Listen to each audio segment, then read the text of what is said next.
बात है बघेल साहब, लगातार सदन में तो हंगामा चल ही रहा है। अब कांग्रेस पार्टी ने प्रधानमंत्री के खिलाफ प्रिविलेज मोशन दिया है, नेहरू शब्द का इस्तेमाल को लेकर, जो प्रधानमंत्री ने अपने पिछले भाषण में कहा था उसे लेकर। कोई विशेषाधिकार का मामला बनता ही नहीं है और एक क्रिश्चियानी बिल्ली खंभा नोचे वाली स्थिति हो रही है।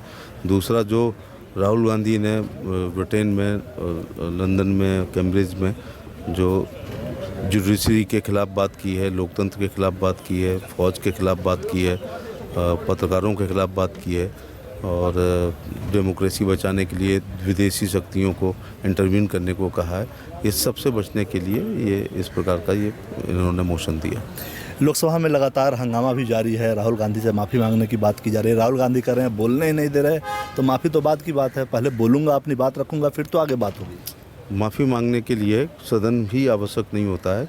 वो इतने दिनों से बाहर थे जबकि सदन चल रहा था, कहीं से भी वो माफ़ी मांग सकते हैं क्योंकि अब मोदी जी के नेतृत्व में भारत नंबर 1 इकोनॉमी बनने जा रहा है, सुपर पावर बनने जा रहा है, विकसित राष्ट्र बनने जा रहा है। अब क्या माफ़ी से कम पे कोई गुंजाइश है, क्योंकि सदन तो चल नहीं रहा है राहुल गांधी के माफ़ी नहीं मांगने की वजह से? अब ये तो कहा ही है पार्टी ने, सरकार ने, कि वो माफ़ी मांगे और मांग लेना चाहिए।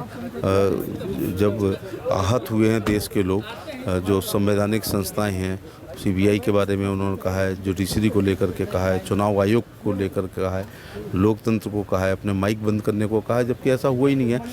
किसी का माइक तब बंद होता है जब वो अपने समय से वो 5 गुना जाके जब बोलता है, तब बहुत ज़्यादा तब ऐसा होता है, वरना टोका टाकी के बाद भी स्पीकर साहब की 5-10 मिनट खींचते हैं और वो तो एक बड़े नेता हैं, उनको तो हमेशा ही अवसर मिला है। शुक्रिया। कुमार गौरव, न्यूज़ 24 दिल्ली। कुमार गौरव इस वक्त मेरे साथ लाइव मौजूद हैं। कुमार गौरव, आप सभी सांसदों से बात कर रहे हैं। अब बीजेपी एक और मुद्दा सामने ले आई है, जो पिछले कुछ दिनों पहले प्रधानमंत्री नरेंद्र मोदी की तरफ से नेहरू का जिक्र किया गया था, सरनेम आपने याद होगा वो मैटर, उसको मुद्दा बनाया जा रहा है। अब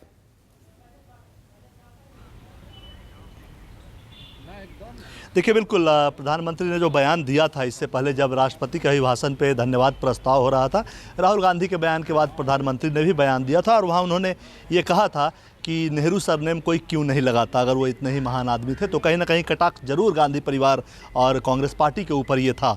उस मुद्दे को कांग्रेस ने मुद्दा बनाया है और राज्यसभा के चेयरमैन को लिखा है कि इस मामले पे प्रिविलेज मोशन प्रधानमंत्री के खिलाफ लाया जाए, उनके खिलाफ कार्रवाई की जानी चाहिए। हालांकि बीजेपी, जैसा कि अभी आपने एसपी सिंह बघेल को सुना, जो कि कानून राज्य मंत्री है, उनका कहना है कि ये प्रिविलेज का मुद्दा बनता ही नहीं, बहुत ज़्यादा अगर इस तरह की चीज़ों में होता है तो उस शब्द को एक्सपंज किया जाता है, यानी कि संसद की कार्यवाही से हटा दिया जाता है। तो ये कांग्रेस की तरफ से मुद्दा लाया गया है। एक प्रयास है कि जो लगातार राहुल गांधी पे अटैक चल रहा है बीजेपी और सरकार की तरफ से, उस पर कहीं ना कहीं अगर प्रधानमंत्री को भी शामिल करेंगे, उन पे भी आप अटैक शुरू करेंगे तो मामला हो सकता है थोड़ा धीमा पड़े। लेकिन एक बात समझ लीजिए, संसद की कार्यवाही ये जो पूरा हफ्ता एक तरह से धुल गया और सीधा राहुल गांधी संसद में आओ और संसद में आकर माफ़ी मांगो, इसकी मांग चलती रही। अगला हफ्ता भी आपको यही सब कुछ देखने को मिलेगा, क्योंकि राहुल गांधी कह रहे हैं कि बोलने का समय मिलेगा तभी वो अपनी बात रखेंगे। माफ़ी की बात उन्होंने नहीं की, तो ऐसे में शंका है सरकार को कि वो माफ़ी नहीं मांगेंगे और इसलिए शायद संभावना कम दिखती है कि इस मौके पे उन्हें बोलने का मौका मिलेगा। तो जाहिर सी बात है, तलवारें खिंची रहेंगी। 2023 में भी चुनाव है, 24 में भी चुनाव है। एक राष्ट्रीय मुद्दा, एक राष्ट्रीय स्तर का मुद्दा बीजेपी राहुल गांधी के बयान को बनाना चाहती है और ये दिखाना चाहती है कि कांग्रेस पार्टी राष्ट्रद्रोही पार्टी है, देशद्रोही पार्टी है। यही लगातार बीजेपी के नेता और सांसद ये कह रहे हैं, ताकि इसका चुनाव में भी लाभ मिलता है। इस तरह की चीज़ों का इसमें कोई दो राय नहीं है। लिहाजा एक टोन सेट हो गया है, संसद की कार्यवाही इसी तरीके से चलेगी। न राहुल गांधी माफ़ी मांगने वाले हैं, न सरकार या बीजेपी के सांसद सदन में इस बात को उठाना छोड़ेंगे। अब प्रधानमंत्री का भी जिक्र लेकर आए हैं विपक्ष के लोग, जेपीसी की मांग भी कर रहे हैं। तो आप मान कर चलिए कि जो तमाम डिमांड है, चाहे जो सत्ता पक्ष का डिमांड है या विपक्ष का डिमांड है, इसमें से कोई डिमांड पूरा नहीं होने वाला है और संसद का ये सत्र, बजट सत्र का दूसरा हिस्सा इसी तरह धुलेगा। और जाहिर सी बात है, नेताओं का ध्यान अभी चुनाव में भी है। 6 राज्यों में विधानसभा चुनाव होने हैं। इसी महीने कर्नाटक विधानसभा चुनाव की तारीखों का ऐलान होना है, फिर आगे लोकसभा चुनाव है। तो एक टोन सेट करने का प्रयास किया जा रहा है बीजेपी की तरफ से भी कि राहुल गांधी और कांग्रेस पे मुद्दे को कंसंट्रेट किया जाए और दूसरी तरफ आम जनता को ये मैसेज जाए बाकी चीज़ों को लेकर कि सब फील गुड है, अच्छा चल रहा है, कोई दिक्कत नहीं है, कांग्रेस पार्टी के लोग देश के खिलाफ काम कर रहे हैं। तो ये सरकार की तरफ से प्रयास है कि फील गुड फैक्टर आम लोगों के बीच जाता रहे, ताकि राहुल गांधी पे क्योंकि राहुल गांधी पे आप सवाल उठा रहे हैं, कांग्रेस कॉन्फ्रेंस का रुख कर रहे हैं कुमार गौरव, शुक्रिया। नमस्कार, मैं हूं मानक गुप्ता।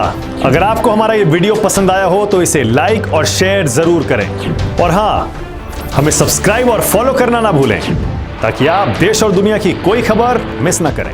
तो जुड़े रहिए हमारे साथ और देखते रहिए News 24।